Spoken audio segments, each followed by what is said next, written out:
Hey everybody, what's up? JB here. It is Soccer Dad Pod time. The time you've all been waiting for, and probably by the time you're listening to this, I'm going to assume preseason has started. You're sitting in your car, waiting for pickup, drop off, whatever it might be, carpool, and instead of watching the news, because none of us want to do that, and you're kind of tired of your Spotify playlist because it keeps giving you Marshall Tucker Band and you're burnt out on them too. It's Soccer Dad. It's the season.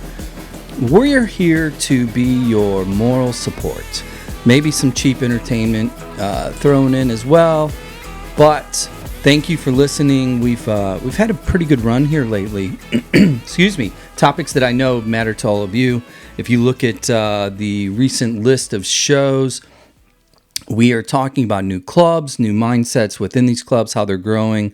We also had an incredibly enlightening, intriguing, all of the ends episode in regards to pay to play. And if anybody knows anything about that, the three guests that I had on that show, they know from top to bottom. I'm teasing it. You got to go look it up. Go check it out. Pay to play. But one other thing I wanted to point out, because we're entering into the fall, and this is the time of year where a lot of parents start to get really wiggy about, what's next for my kid? Am I preparing them properly? Are the scouts coming? Are they going to get an offer? All these things. And I'm definitely not diminishing that stress because it's real. What I will say though, we have a playlist on Spotify. This is not a shameless plug. This is a helpful plug. It is called the College Soccer Playlist, real original. 45 episodes. 45 episodes of Division I coaches, Division II coaches, NAIA, JUCO, recruiters, agents, all of the above. So if you really kind of want to pound the pavement a little bit in your own head to try and figure out what are they looking for, what's real, what do I have to do, what do I not have to do. Now, mind you, these are 45 individuals with their own opinions, but what you will find out is the Venn diagram of opinions that overlap is almost a circle. This is not rocket science, it's a process. So if you want a little insight, walk yourself off the ledge, kind of regroup. And frankly, there's a lot of information in there and commentary from these individuals that little Johnny and little Jamie, they should be listening to, because at the end of the day, it's on them. They kick the ball, they do the homework, they make the emails, they reply to the texts, all of it. So there's only so much you can do. It's a great little guideline, though.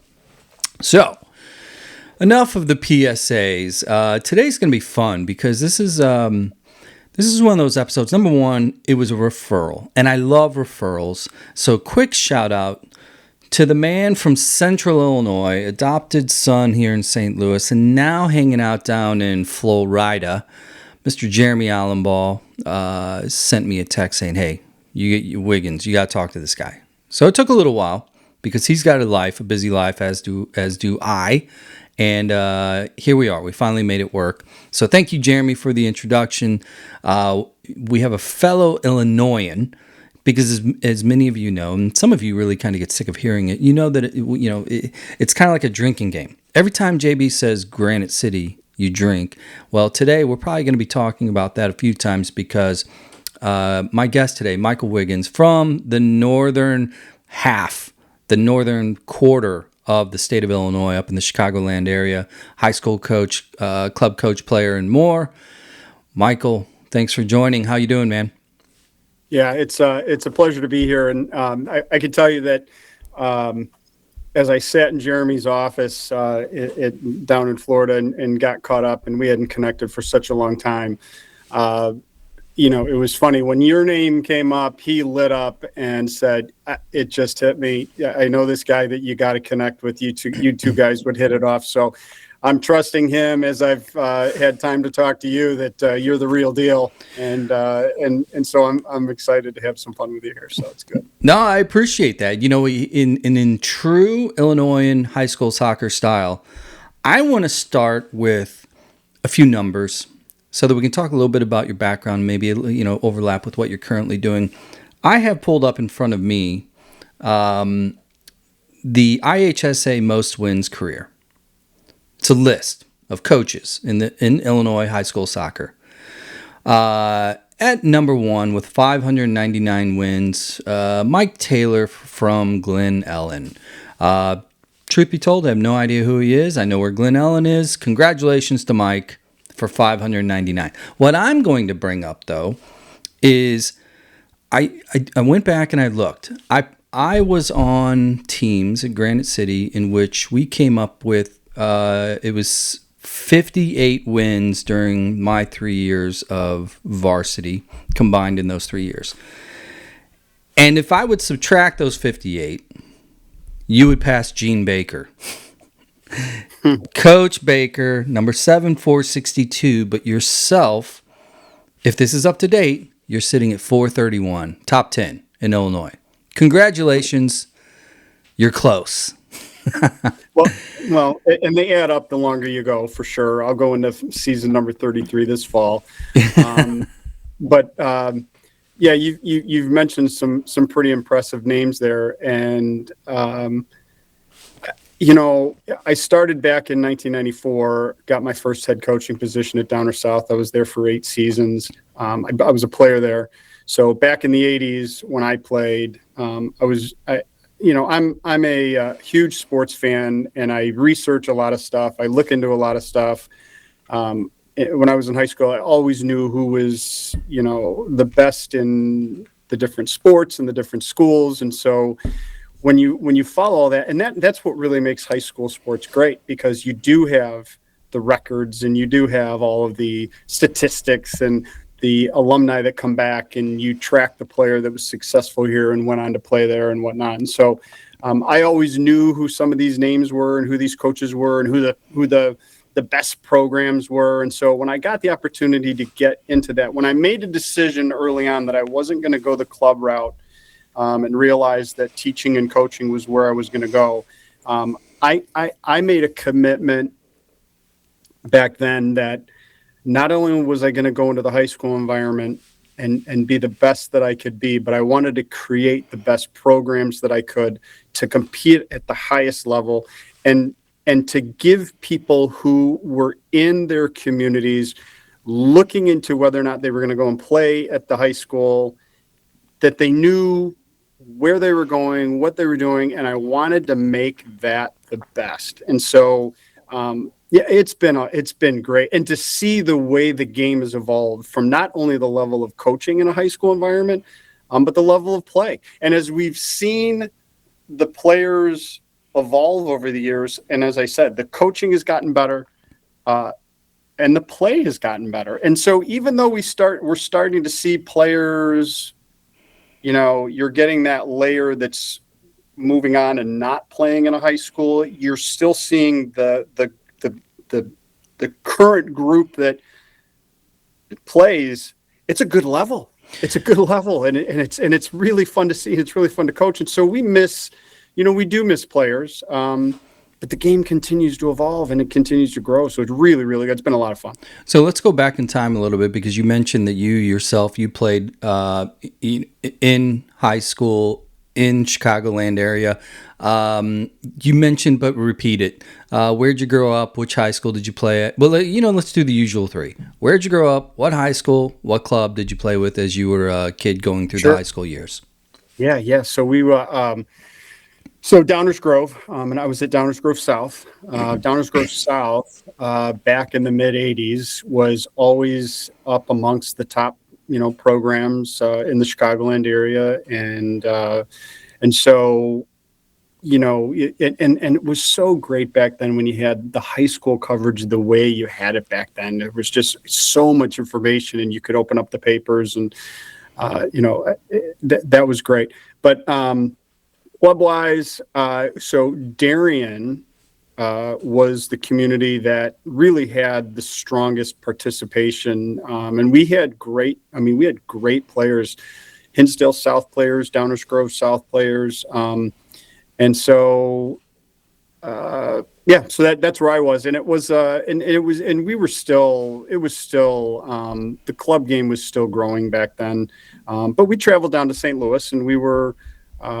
we played down in tournaments down at the fields down at Edwardsville, and got to see teams down there, but yeah, the club environment back then was nothing like it is today, obviously, but Well, we had good athletic players back then. Well, it was a different landscape, and actually, I just want to preface this for you, the listener, because it just occurred to me. One of the topics that often comes up in soccer everywhere, but especially here in St. Louis, and I'm assuming it probably is a conversation all the time in Chicagoland as well, and that is the battle between high school and club. And I fully expect, so I'm just kind of throwing in a PSA because it just occurred to me, if you're listening, I'm going to lean into this high school club, choices, et cetera, in this conversation. So I love that you're on here, Mike, because you're front row.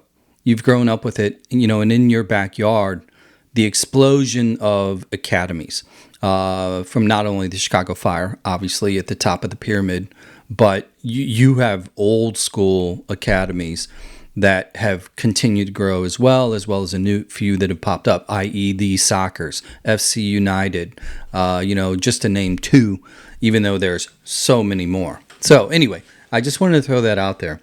I want to ask you a little bit about maybe stick with you for a second, just so that we can get a little bit more resume in place here so that people can understand your viewpoint.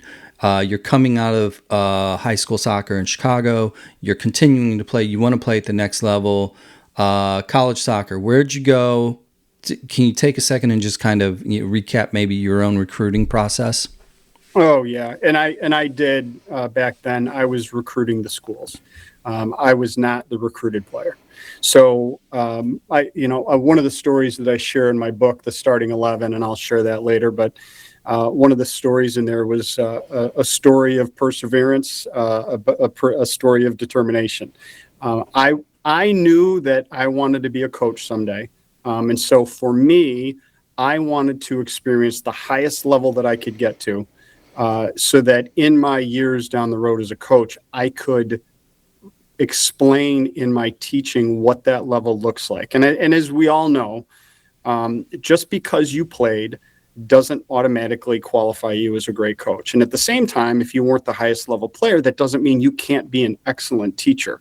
But I knew that I wanted to be in that environment. And I wanted to know what that looked like. And so this is a great story. So I go down on a visit that I scheduled down to Western Illinois.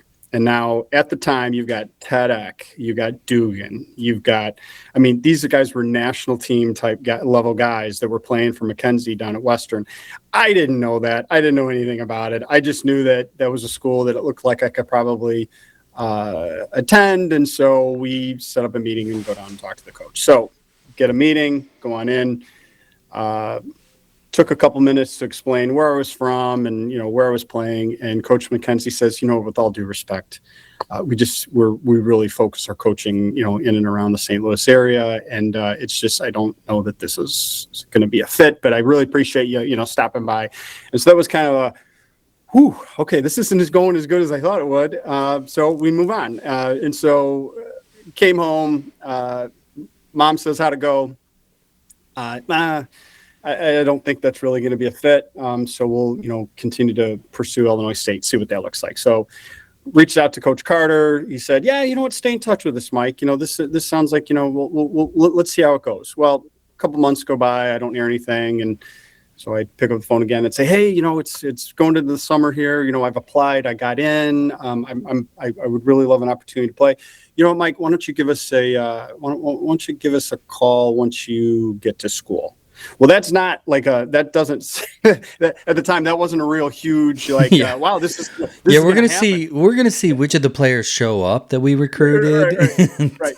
So at around the same time as that call took place, Coach McKenzie follows up with a call to the house and gets my mom and says, hey, we've got Mike on our list here, and we'd like to talk to him more about coming down here and possibly playing. And my mom said, you didn't want him before. I can't remember what she said. You didn't want him before, so you don't need to call anymore because he's going to go to Illinois State and hung up.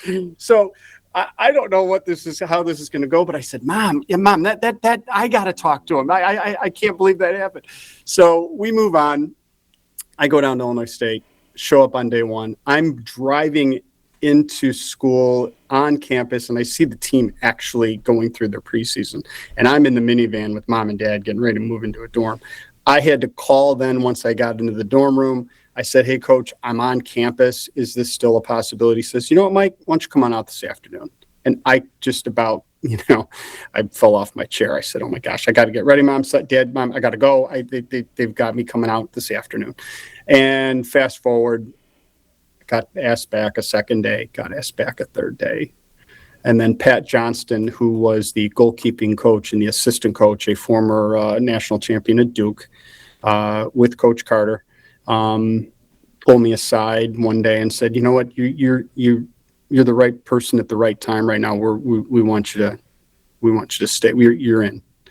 And that was a huge moment for me individually, just not only in my thoughts of where I wanted to go and play at that level, but to go on in my coaching and teaching that I had down the road. So getting to that point took a lot of faith, a lot of determination, and what I perceived as setbacks along the way, because when I made those calls, I just didn't, some people could take those phone calls as setbacks and maybe just kind of give up. But I wasn't going to give up, because if I was going to go to be a teacher and I was going to go into coaching, I wanted that piece, and I got it. It was great. Quick break here. Wanted to let everyone know that we have pulled together a special playlist over on Spotify, simply called Soccer Recruiting Playlist. In it, you will find 45 of our episodes featuring a load of D1, D2, D3, JUCO, Academy, and pro coaches, all telling their stories, and most importantly, they talk about Pathway, the it factor, what they look for, and what they expect. With over 300 episodes and counting in the show, we thought it was time to help out. Soccer Recruiting Playlist. Find it on Spotify. Back to the show. And there's more to that story, but I can tell you that's where it got me.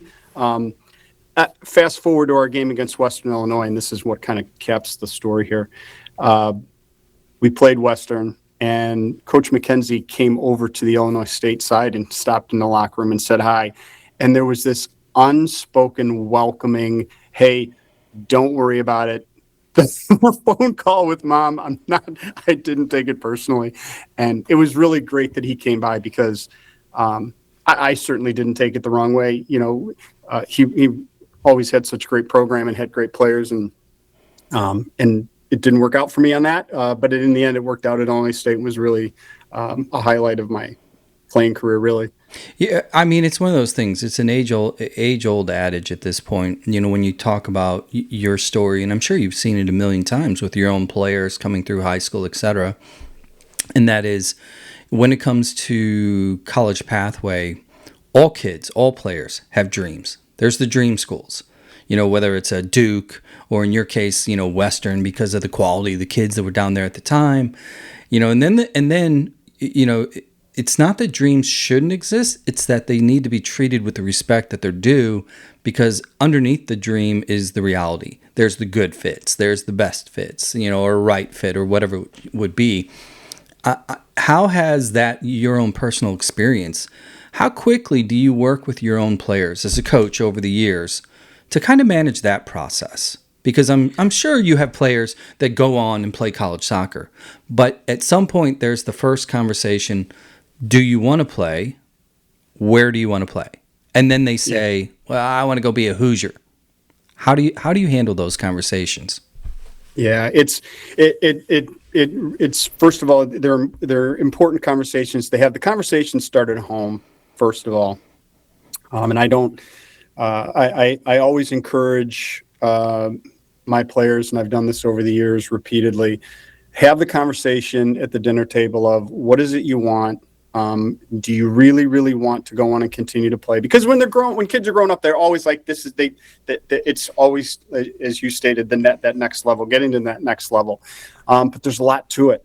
And there's a tremendous amount of commitment and dedication and sacrifice that goes with it. You got to be ready for it. I'm a big believer in what the values of athletics brings. You have to be ready for it once you leave those high school years, because you've got a lot going your way. Primarily that being your education, and what it is that you're hoping to try to move into for for the rest of your life. And so, understanding that it's truly what you want to do, I will typically meet with my players and sit down and say, okay, well, these are the things that you want to consider amongst many, and not limited to size of school, level, division, close to home, far away, city, school, college campus, area of study. It's more than just, I want to go and play at whatever school. And so there is something to be said about a fit. I was really fortunate personally that I was the right player at the right time. JB, I was not your classic, clean on the ball.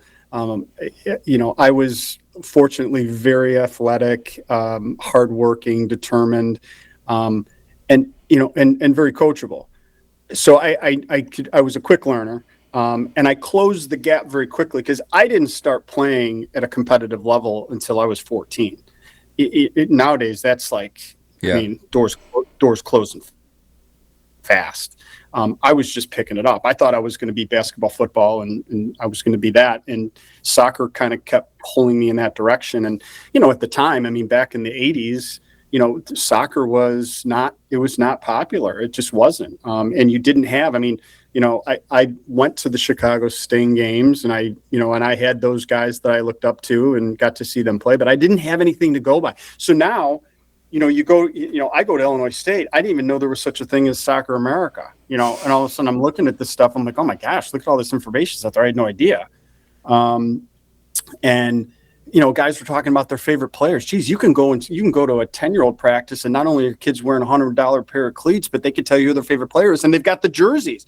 I couldn't have told you who my favorite player was growing up, because we didn't have access to that. Yeah, you know what? That's really amazing to me, because this is one of those things, and this is a totally nerdy, in the weeds kind of a conversation / subject, and that is U.S. soccer in general. One of the things that I've always argued that is our issue, above and beyond pay to play, above and beyond facilities or whatever, is culture.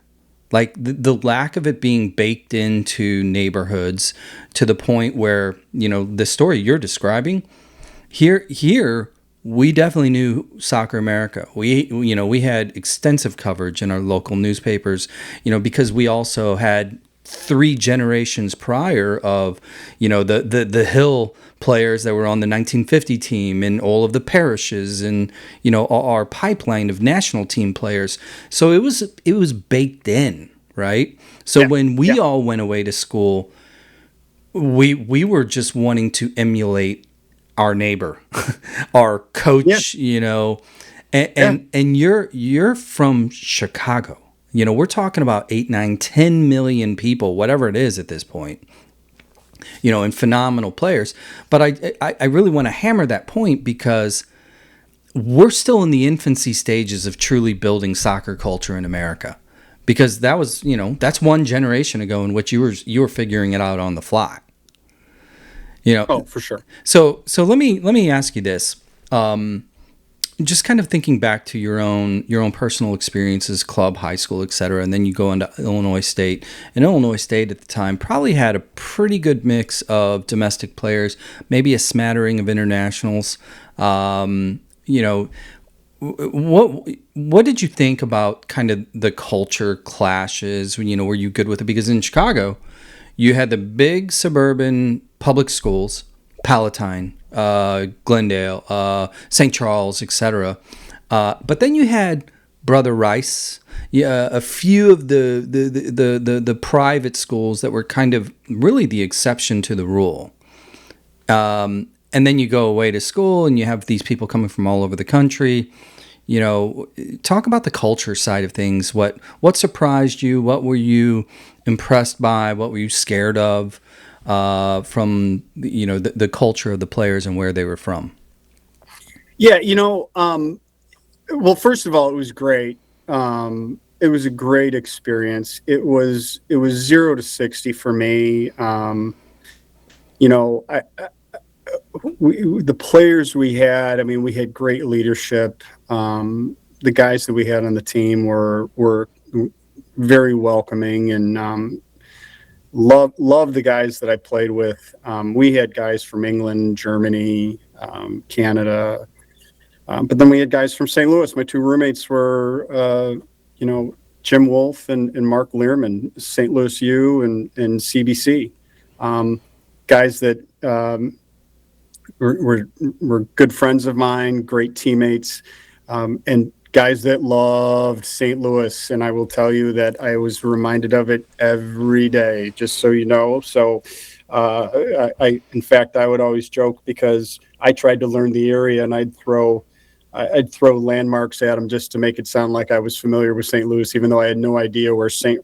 Charles Rock Road was, or I just threw out stuff just to joke with them. But our culture was great, and we had, in fact, Klaus Filbry, who was one of our teammates there, is now currently the CEO at Werder Bremen, and I was fortunate enough to go and visit the club back in April. And what an environment. But these were guys that, when we settled in and we were playing, again, I would walk across campus and get ready for practice, and there was no time to be thinking about anything other than how am I going to make a difference with this team, and how am I going to be a good teammate, and what am I going to do to get myself on the field. Coach pulled me aside and said, "Here's the deal. You made the team. You were the walk-on that made it. Now it's, what are you going to do to make the top 18? And then once you make the travel list in the top 18, what are you going to do to break into that starting 11?" And so for me to, just have those targets to hit was really what I spent my most time on, really just listening, paying attention, working hard, and learning a new position. I'd never played up top. And so being a front runner in a Division I program, playing a top 20 schedule, and being athletic, hardworking, and turning that into actually being a productive player up top that could hold the ball and score goals.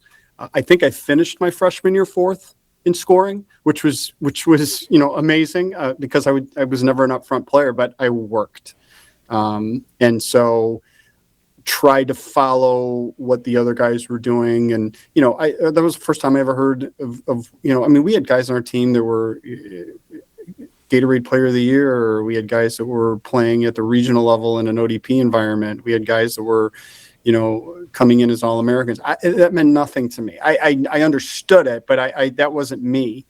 But to see these guys playing at the level they were playing at, it was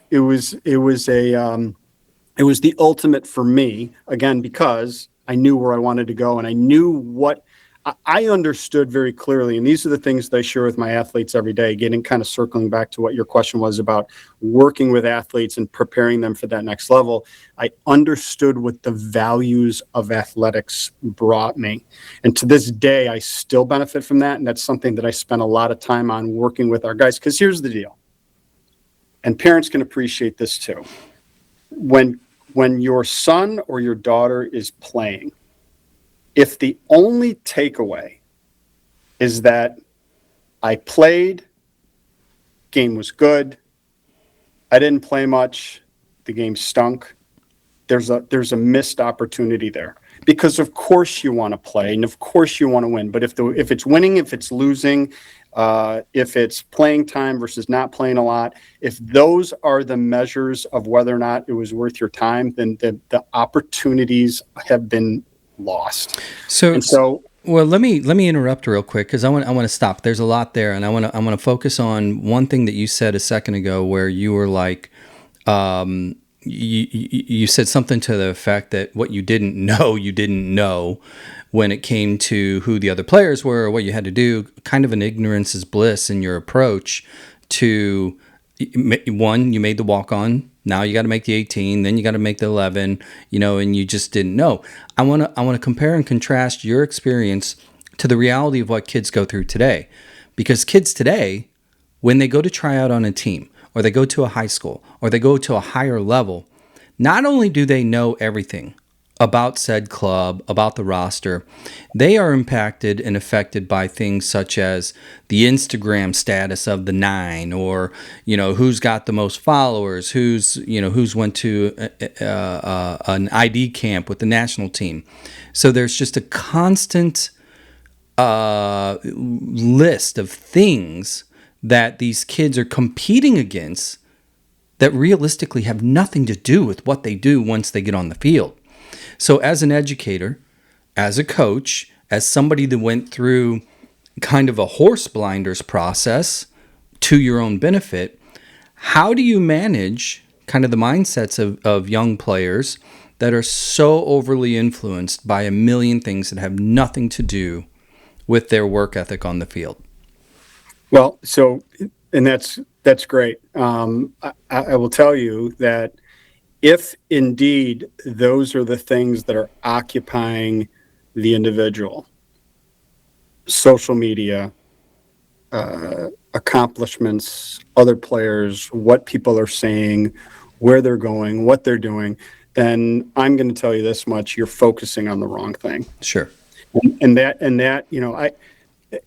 to me, it gets back to this, and I talk about this all the time. There's two questions asked at the dinner table every night.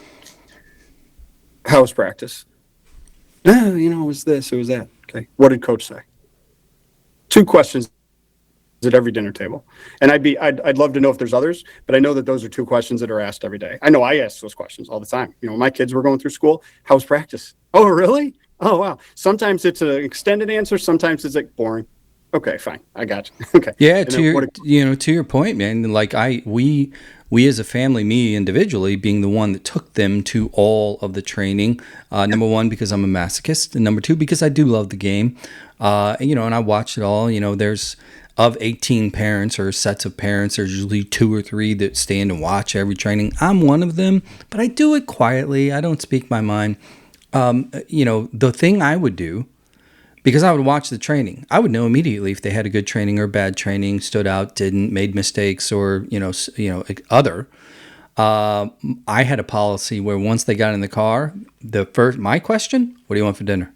Sure. You trip them up a little bit, and then wait. They answer, and this, based on their body language, and demeanor, they would drive the direction in which they wanted to address. And what I found was, before I learned the "what do you want for dinner" question or applied that practice, I would be the dad.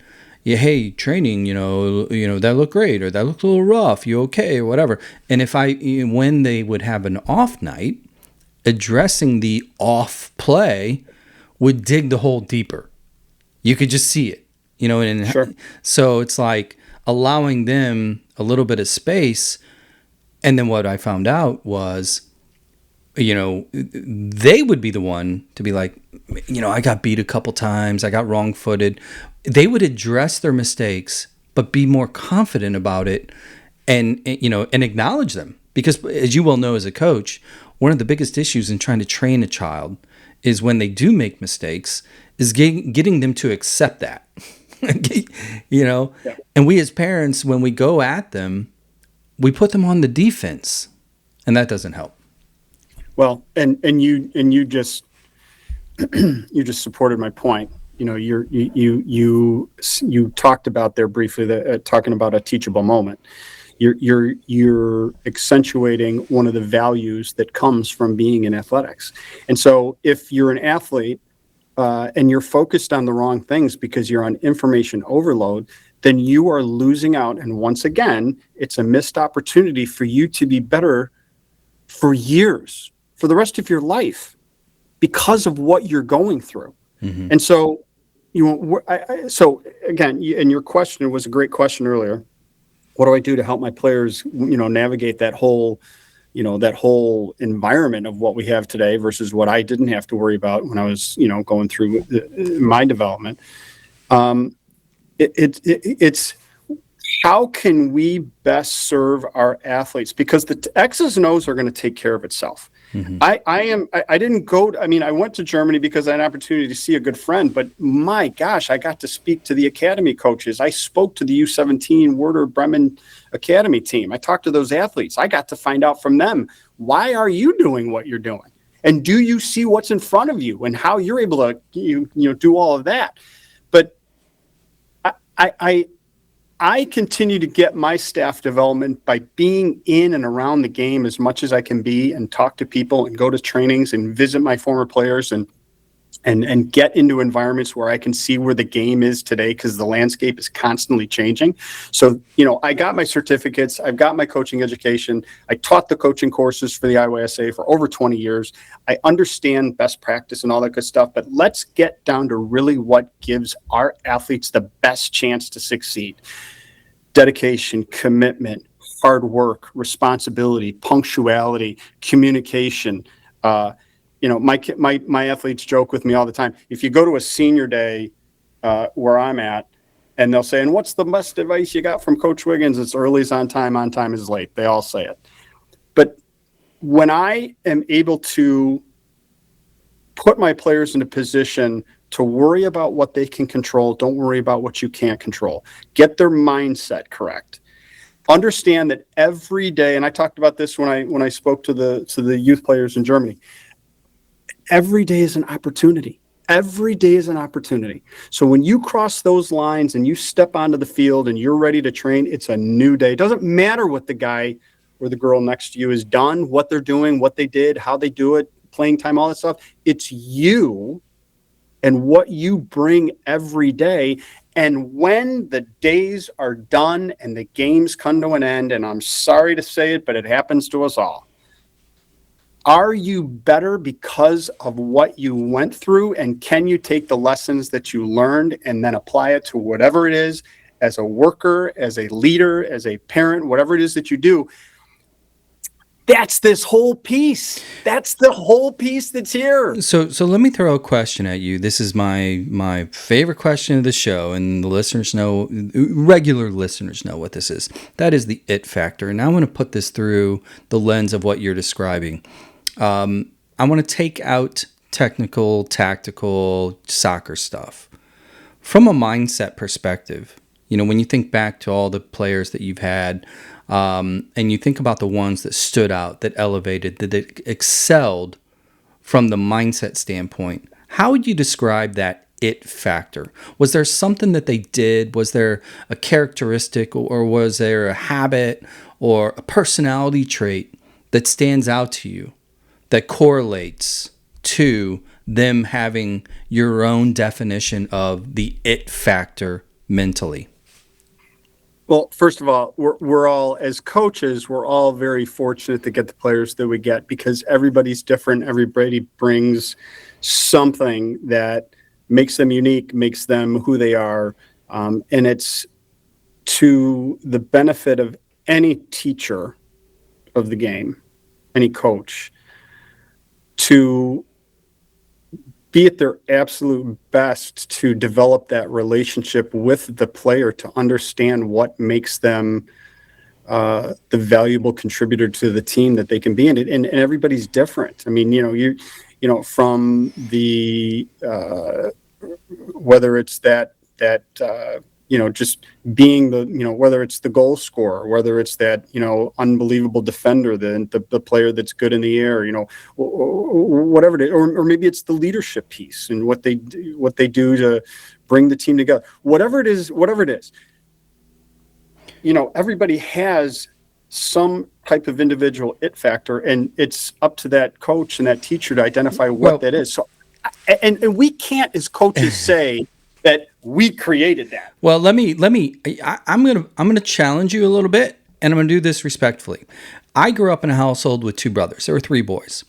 And whenever my mom was ever asked, who's your favorite, she would always say all of them. But the truth was, it wasn't all of us. It was one, and it would rotate at different times, but there was reasons behind it. I appreciate the PC response, and I love the respect that you have for all your kids, because you are clearly an elevated educator and you care about the kids. But you and I both know there's at least one or two kids during your career that were special, that had something, that had some je ne sais quoi that you will always remember for a specific trait. And because I can tell that you're so mentally focused on kind of frankly, the more important stuff, the emotional side, the mental side, giving people value, making them feel valued, and being empathetic in the process as a coach, because a lot of coaches are purely looking at output. They want production.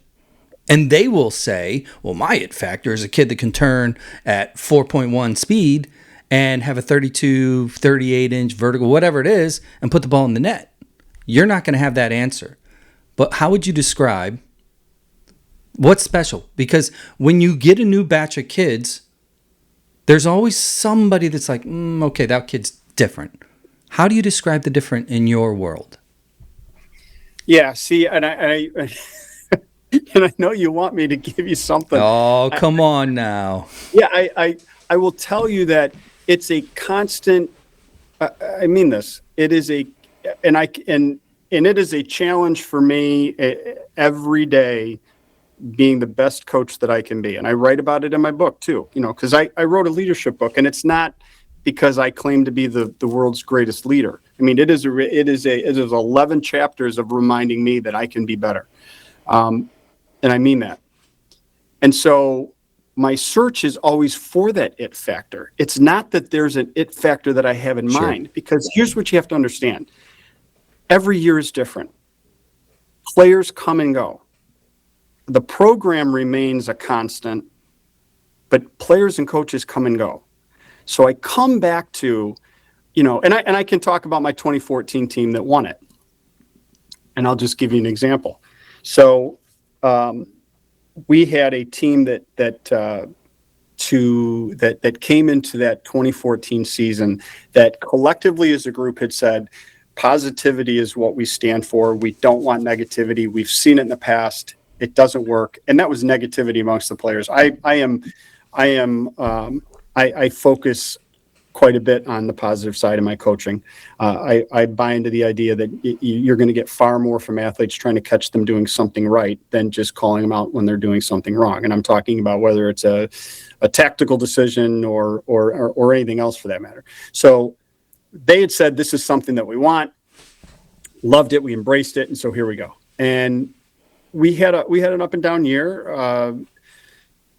But in fact, I will tell you that one of our games early on in the year, we had lost to a team 3-0. I don't believe we had any shots on goal, and it was tough. That was about 5-6 games into the season. The first game of the season that year, we lost 5-2 to a team that we had played. And so, but yet at the same time, we had good victories along the way, and we were a good team. We had a very good team. We wound up finishing that season with the Illinois Player of the Year. We had Evan Flourish. We had we also had several players that didn't come out that year that were high level players. We wish we would have had them. But where I'm going with this is we go through the season, we make a run through the playoffs, wound up seeing that team that beat us 3-0 again. Mm-hmm. Now, keep in mind, games are 40-minute halves as it stands. And so we lost to a team after playing them for 80 minutes, 3-0. We now see them in a final 16 game, and in the first 20 minutes, we're losing 2-0. Now, this is a team that was all about culture, building that positive feel, and they were unbelievably coachable, hardworking, great with each other. And so we said we just wanted by halftime when we were playing that team to be at least within a goal, if not tied. We get that goal, we're 2-1, and we've got the momentum.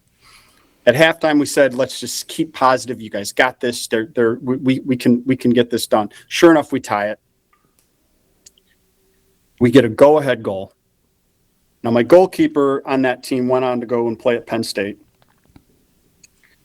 27 seconds left in the game. He runs a ball out of bounds at the edge of the box, accidentally trips one of their players. Penalty kick is now called. 27 seconds left in the game. And we had done all that we could to get to where we were. We had actually gone 100 minutes in total between two games against this team, down 5-0. Okay. In this game, we get within a goal at halftime, make it 2-1. We tie it 2-2. We go up 3-2. And now with 27 seconds left, I cannot believe they're in a position to tie this game after all we did. But I will tell you, they stood together. They were positive. Goalkeeper makes the save. Time runs out. We advance. We now get to the finals.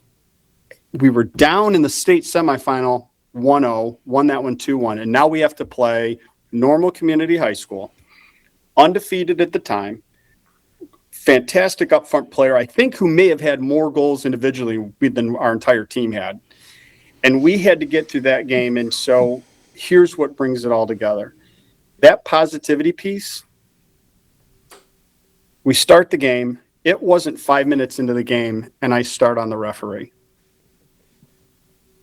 Honestly, I was nervous. The term staycation was really invented by soccer moms. Located 1 hour and 7 minutes from the Arch, the Music Box Chalet at Innsbruck is a hidden gem. Buried in 3 acres of private woods, the Music Box has a master suite for just you, a loft and second bath for them, and a vinyl collection to meet your every mood. The full-size kitchen will easily accommodate 3 to 12 bottles of rosé, while the huge fire pit seating area will keep the big kids busy. Golf, fishing, kayaking, pickleball, or simply reading a book with Mother Nature, all at your fingertips. Visit either VRBO or Airbnb to find the Music Box Chalet. And now, back to those guys.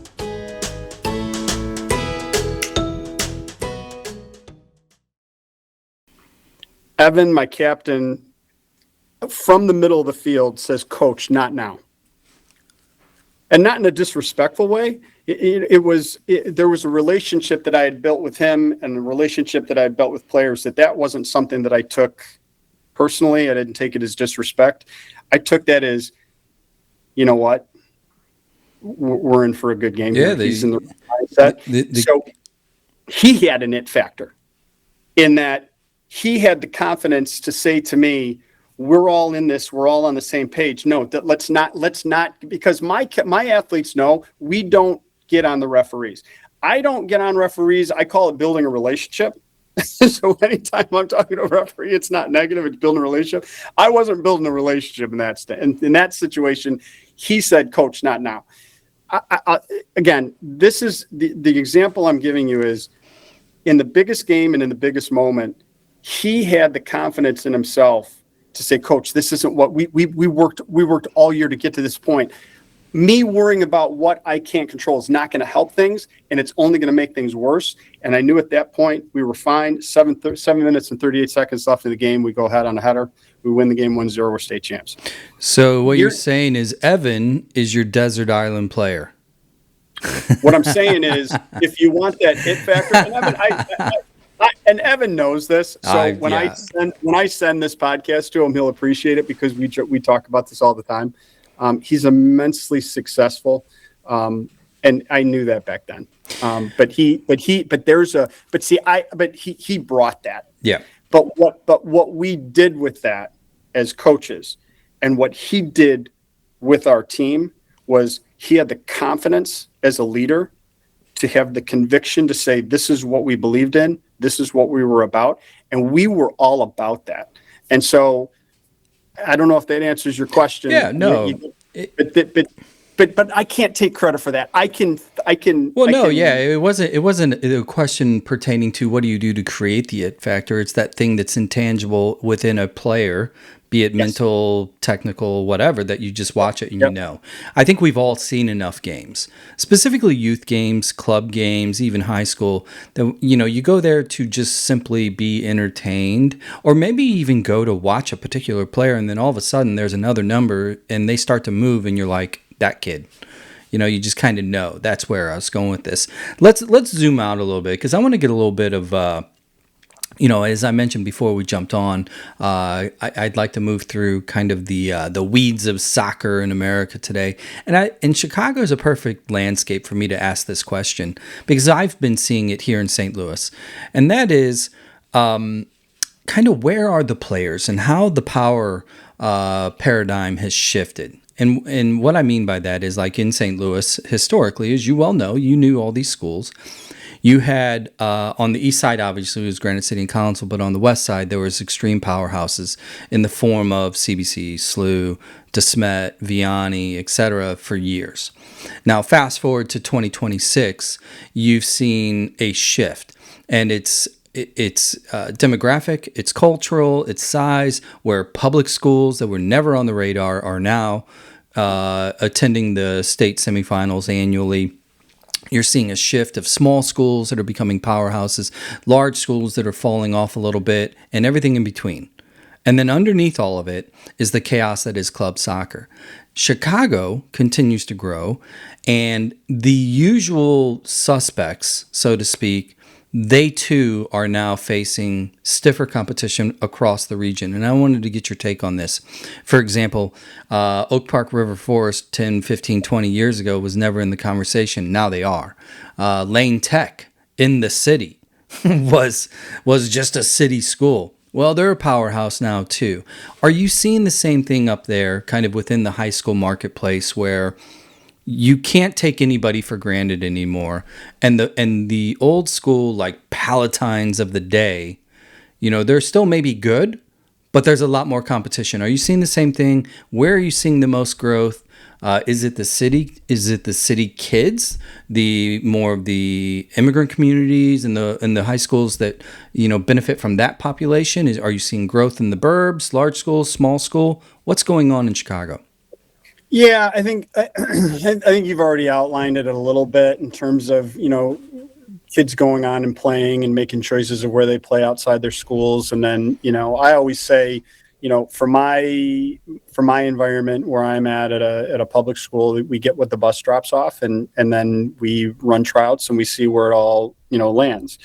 As far as seeing that evolution of different schools, different programs. There's so many variables that go with that. I've never been one to schedule teams based on their productivity and strength, weakness, things like that. Oak Park is in our conference. I would argue that our West Suburban Conference is one of the strongest soccer conferences for high schools in the state, period. And we always know that we've got great games with them. It's interesting. I mean, as players come and go and make choices of playing for the club or the high school or whatever, and kids come on out, doors open and close based on the decisions that people make and players and whatnot and where they go. And what I said before, I stand by. The game continues to evolve and it continues to change, and the coaching gets better and the player gets better. So as you said, is in some communities where the players are getting better, I can't speak to the why. It does, I think, regardless, it doesn't have to be soccer. It could be any sport. When you've got feeder programs that come in, you're always in a great position, obviously, because those kids have played together and they know each other and they're in the community.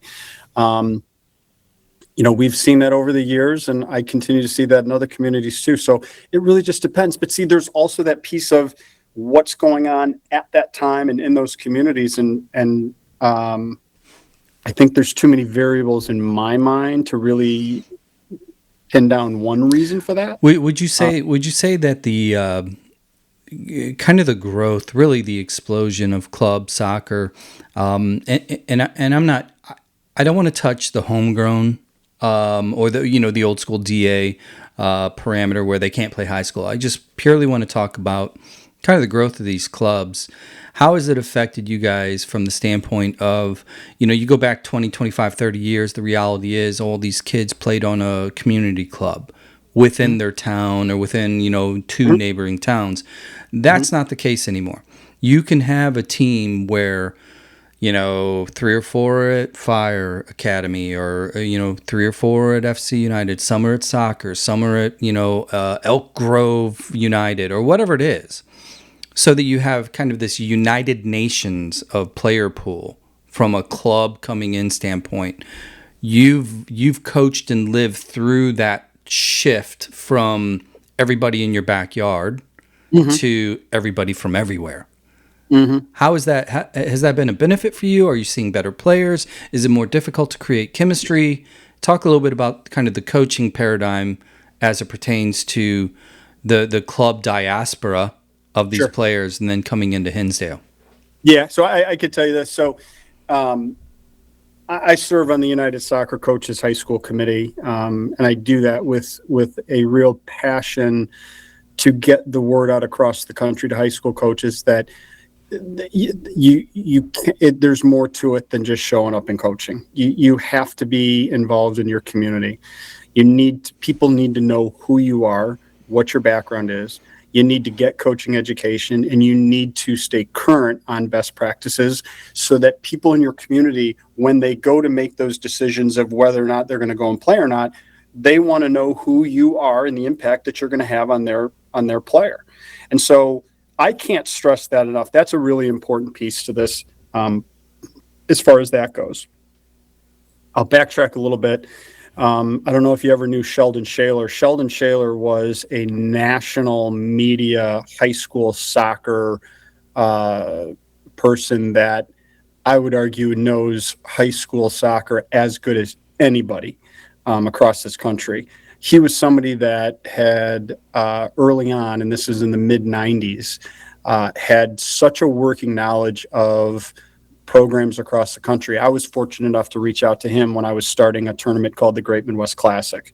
I started the high school tournament, the Great Midwest Classic, back in the 90s at Downer South, being the school that was bringing in Marquette out of Milwaukee, North Central out of Indianapolis. St. Charles was in the middle of a 64 game, I think it was, unbeaten streak, national record type thing. We were bringing in schools from all over the place because what I was trying to do back at the time was, as we were on the cusp of players starting to have those conversations of I may or may not be playing, what can we do from a high school perspective to make it such a hard thing to miss and not be a part of? I wanted to keep the level high, keep the quality of the teams high, and keep the high school game at the front of everyone's minds of what's going on and what's out there, but making the high school game so attractive that it would be really, really hard not to want to be a part of that. It eventually evolved to where I had to take the tournament away from Downer South, where I was at the time, and brought it to North Central in Indianapolis. And if you've ever seen that high school from a facilities perspective, I mean, 4 or 5 full-size fields, one of them lit in a stadium setting. In 2003, we had a game down there, and it was against Chaminade. Chaminade at the time was ranked number 1 in the national rankings. I brought my Hinsdale Central team down there. Got to 65 minutes into the game past halftime, and then we took a 1-0 lead. I was far and away one of the biggest moments of my whole coaching career, only to realize how good they were, and we lost 4-1. But we were on a national level. And so with that, again, with all the changes that have gone on in the game, it really comes back to what are high school coaches doing within their communities to be known, to stay current in the game, to make sure that people know who they are, so that when players come to you from all different environments. Right now, I've got a bunch of clubs that feed into my school. And so the opportunity that I have in my environment is to get to know kids individually as best I can, and take that 10-week window and not only make them better individually, but also collectively as a team, and see if we can't make a run at the end of the year. So there's a lot to it, and there's a lot of variables that go with what we're talking about. So I was just taking a quick peek, because 2003 Chaminade, if I were to guess, I think that would have been either Robeson from Indiana or Brad Davis might have been on that one. Who went on to be an MLS All-Star. The early 2000s Chaminade, Vader, Coach Gavain, man, talk about just a pipeline of players. Yep. They were amazing. So that's No, cool. I've always loved keeping in touch with him. Robeson, I actually keep in touch with still. Well, he's in I your played, he's in your backyard now. he is. Yep, he is. He is. And I'm actually good friends with his cousin.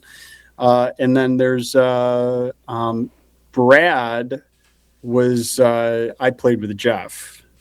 Yeah. So Jeff was at Illinois State for a year before he went on to SLU. But I saw Jeff yesterday. See, oh my God. small world. Love it. Okay. Well, when we get off of this podcast, I will get his contact information because I have not talked to him for a long time.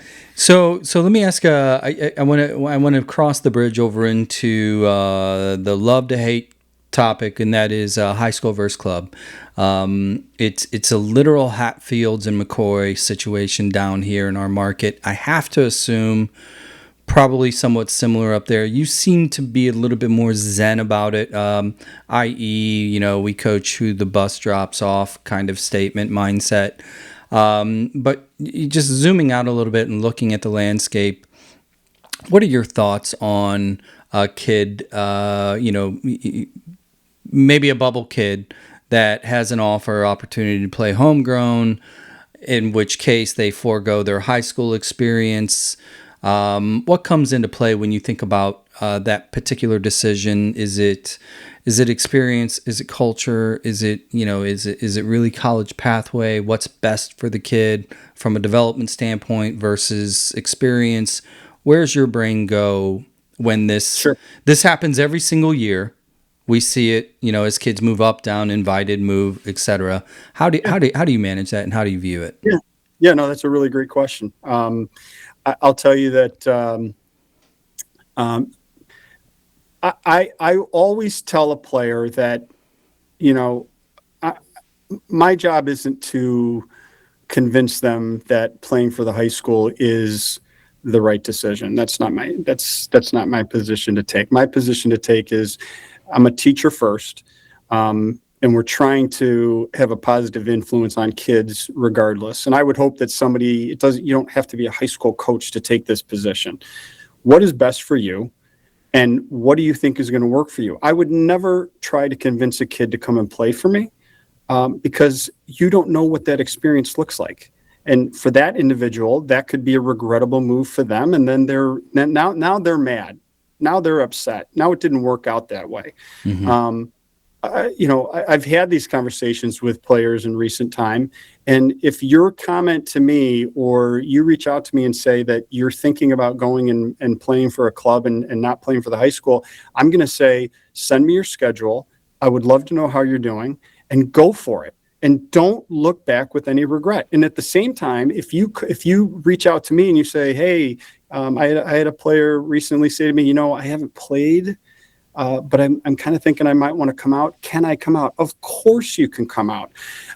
I mean this. When tryouts start and we have the list of players, we're running through tryouts and we're going to assess who those players are. And then we're going to put kids in a position to be successful. That's the job of the coach. And that's what you're looking for. So I'm not going to try to tell you that going one way or another is going to be the right thing for you. Only you know what that is. And then you got to go for it. And I've seen it go and work really, really well for players. And I've seen it go where it's like, that really wasn't, it didn't work out. And they really wished that they had played. And I mean, in a perfect situation, we get kids that come on out, and it's the most meaningful time that they have, and that's what we want. The only thing I really ever want for players that come through my program is that they have the best experience they could have, and that it's memories that they'll take with them for the rest of their lives. And not everybody gets that, because like I said, it comes back to sometimes I didn't play a lot, so it stunk, or oh man, I didn't play, but this was awesome. It was a great experience. And we get a little bit of everything. We really do. So 15, 20, 25 years ago, I'm certain because of the lack of a DA, lack of a homegrown MLS Next, et cetera, where there were exclusions, you probably saw a much larger percentage of players kind of pathing through from high school to college. Yep. We all see it across the board. We know that for the most part, That's not the case anymore. Coach Gavain, I think he's got the best quote so far as it pertains to this. He said to us one time, he's like, 15, 20 years ago, when Roby was at Indiana as the assistant, he goes, 15, 20 years ago, the conversation would be, who do I need to recruit? Fast forward to today, we still have the conversation, but the question is, who am I missing? And it was really kind of like this aha, like, that's it. That's kind of the vision of the landscape, because you have a top tier program in a Chaminade, and I'm sure like your program as well, where you do have in the past, you might have had 1, 2, maybe 3 Division I players, and then a load of D2 or NAIA, etc., where it was kind of a constant flow. A lot of that is dried up. Number one, are you seeing that? Number two, is there like apparent pressure or questions or expectations for you, their high school coach, in conjunction with their club to help them to college? Or is it just kind of if they want it, they communicate it, and at that point I help? Yeah, so my position is always, I'm here if you need it. First of all, I don't pretend to think that everybody wants to hear what Coach Wiggins has to say. So that's fine. That's not a problem. I don't take offense to that. But if you want the help, I can help you. But it is, as you know, it is incredibly difficult, more so than ever, to find your way to that Division I position. We have been fortunate enough to have a couple players in recent time, Bradley, Northern Illinois, but I've had players who have been extremely talented that couldn't find their way to that top level. And so, again, it gets back to, being that resource. My job is to inform and to provide some guidance based on the questions that people have. I mean, in the end, if you go and you decide that you want to play, and you make a decision based on the soccer versus the school itself, maybe you've made a big mistake, because the game can be taken away from you at any time. Yeah. And then you've got to look around and ask yourself, I don't want to be in a city school. I don't like the major that I chose. I'm half across the country. I don't know anybody here. What am I doing here? Your decisions have to come back to, the games are going to come to an end at some point. So what have you done to put yourself in a position to benefit from, and again, I come back to this, the benefits of athletics and what they're going to do for you moving forward for years to come. And those are the things that should guide you to where you need to be, so that, in the end, you can make that proper decision. And then you can dig into the tough questions: style of play, coaching style, looking at the schedule they play, and all those things that go with that are the soccer decisions that you have to make. Yeah, I love it. We are approaching the D-Day minute of the show here. I want to have a little fun real quick, close it out. We just closed out the 2026 World Cup as a global community. What stood out for you at this World Cup? Because there's a million stories that kind of blew my mind a little bit, good, bad, indifferent, and everything in between. What stood out for you from this World Cup, maybe from a team, maybe a player, or maybe just kind of a bigger picture impact that it might have on soccer here or other? Yeah, that's a great question too. Well, first of all, I found the games incredibly entertaining. I know we get this little bump every time there's a World Cup, especially in the United States, where all of a sudden you've got people coming out that you never realized actually liked soccer as they're highlighting them on, while the games are on and whatnot.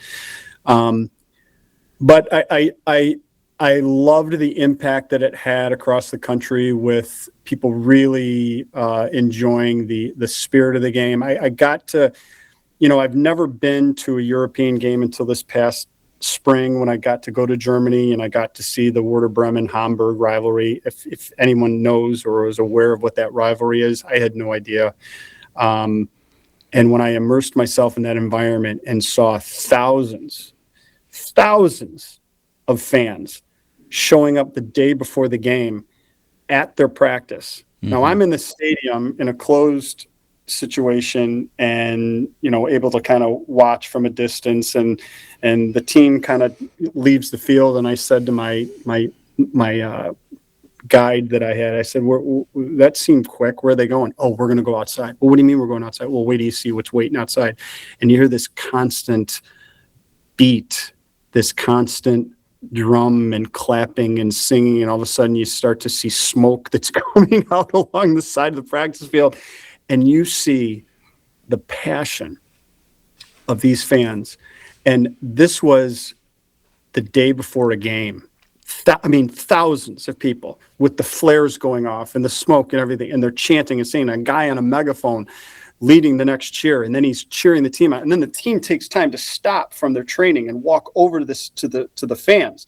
And then the guy in the megaphone is talking in German, and I'm doing my best to try to decipher what he's saying. And I'm hearing, and basically they're just saying, "We are behind you. You guys got this." Because at the time they were, relegation zone is 16, 17, and 18, and they were right around 14 and 15. And it was actually probably the most important game of the season, and they wound up winning 3-1, and I got to see that. But fast forward to the World Cup, I took that experience personally and got to see what that looked like on a worldwide stage, and how they brought that to the States, and people got to see that. And I say this for the people that are kind of like, checking out the game and are trying to decide, what's the story with this soccer thing? I didn't grow up with this whole thing and whatnot.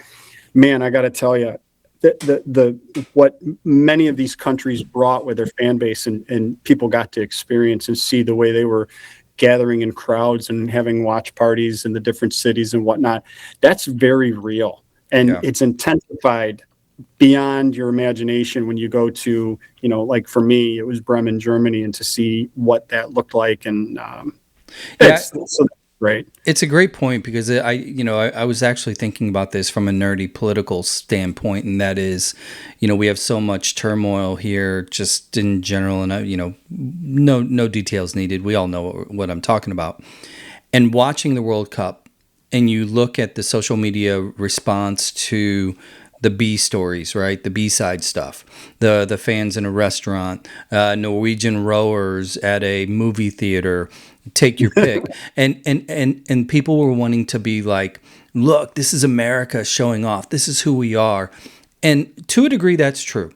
Whenever Erling Haaland goes to Texas and goes into a boot shop, that's going to blow his mind. And he's seen everything.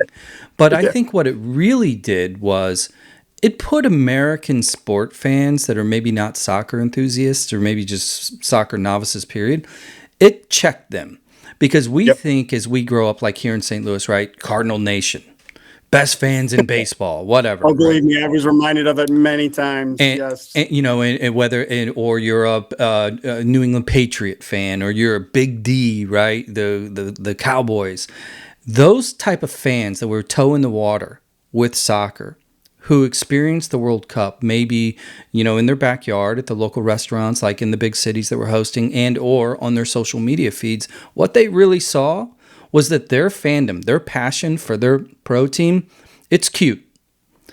Global passion for the game, for, Colombians for their Colombian national team, or the Japanese fans for their national team, and the respect that they brought with them. All of those stories, it made every one of us as, quote, sport fans be milquetoast. Oh, and I'm going to tell you this. We think that tailgating before an NFL game or any kind of game is like, that's the spirit behind, like, the fans getting ready. No.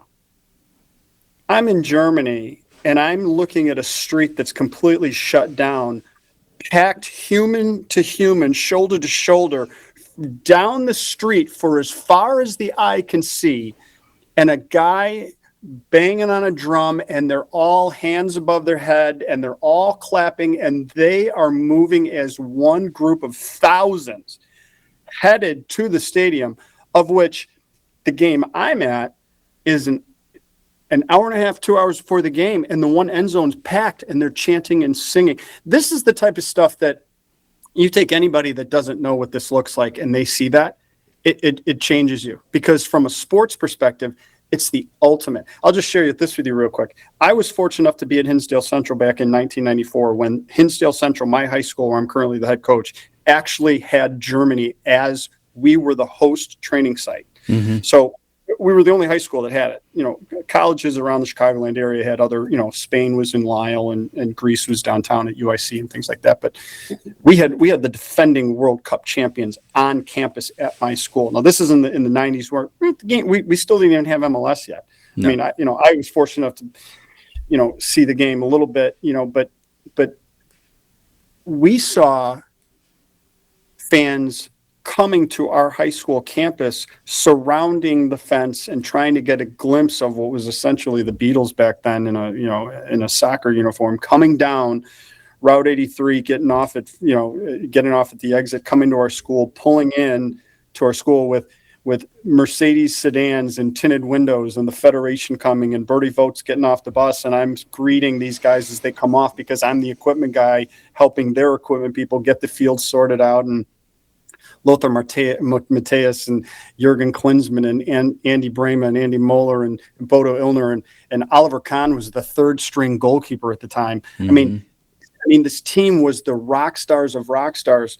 And at the time in the Chicago area, we had the defending World Cup champions. And you see what impact the World Cup had this past summer. We had that bump back then, but what we had this time around continues to bring us forward to where we are today. And it's just so good to be a part of it. Because in 94, there was no Instagram, in case in point, take the Mexican fans outside the England hotel before the Mexico City game, right? You will never see Blackhawk fans or Blues fans outside the Four Seasons in the middle of the night trying to keep the players up. It just won't happen. That's the difference. So, love it. Hey, Coach Wiggins, Michael Wiggins, thank you so much for joining. Again, Mr. Allen Ball, if you made it this far on your walk, because this is about an hour 15. You usually walk for an hour and a half, right? Right, Allen Ball? Hopefully you caught this. Thank you for the introduction. But Coach Wiggins, thanks for joining the show, man. Thanks for you having me, Jeremy. Thanks for the shout out. And I'm so glad that he's in the position he's in, because as far as the landscape of soccer goes in this country, they got it right with him. He's in a great spot and doing great things with the USL. But as far as this goes, thank you, sir. Appreciate my time. For everyone that's listening, hope it helped in some way. But the game is in good hands and it's moving forward and it's not going away, everybody. Nope. Sounds good. Thank you very much, everybody. You hold the line. And for those of you listening, like, review, follow, share, all free. Go check out that college soccer playlist on Spotify. Put it together custom for all of you. 45 episodes and counting. Cheat sheet, because like I said, I know you're in pickup line. Kill some time listening to us goofballs. We'll help you out. Until next time, JB here, Soccer Dad Pod. See ya.